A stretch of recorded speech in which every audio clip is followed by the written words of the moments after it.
ഇത് സംഭവിക്കാനുള്ള കാരണം ലാലേട്ടൻ്റെ ഭാഗത്തു നിന്നുള്ള ശരിമനെ ആണ്. അദ്ദേഹം എൻ്റെ അടുത്ത് നമ്മൾ ഈ സിനിമ ചെയ്യുന്നു എന്ന് പറയുന്നിടത്താണ് ലൂസിഫർ സംഭവിക്കുന്നതും.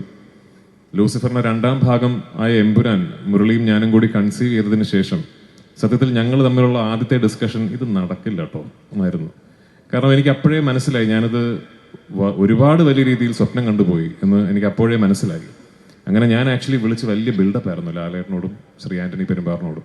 ഞാനൊരു സ്ക്രിപ്റ്റ് പറയാൻ വരുന്നുണ്ട്, അതൊന്ന് പ്രിപ്പയർഡ് ആകണം, അത് നിങ്ങളൊന്ന് ഇരുന്ന് കേൾക്കണം എന്നൊക്കെ പറഞ്ഞ് ഞാൻ ദുബായിൽ ശ്രീ ആന്റണി പെരുമ്പാറിൻ്റെ ഓഫീസിൽ പോയി അവിടെ വെച്ചിട്ടാണ് ലാലേട്ടനോട് സ്ക്രിപ്റ്റ് പറഞ്ഞ് കേൾപ്പിക്കുന്നത്.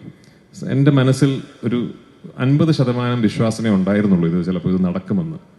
പക്ഷേ ഞാൻ ആ സ്ക്രിപ്റ്റ് മുഴുവൻ ഈ സിനിമയുടെ ഒരു എൻ്റെ കോർ ടെക്നീഷ്യൻസിന് പുറമെ, ടെക്നീഷ്യൻ ടീമുകൾക്ക് പുറമെ ഈ സിനിമയുടെ ഒരു മുഴുനീളം, എൻ്റെ നറേഷൻ വലിയ ദൈർഘ്യമുള്ളതാണ്.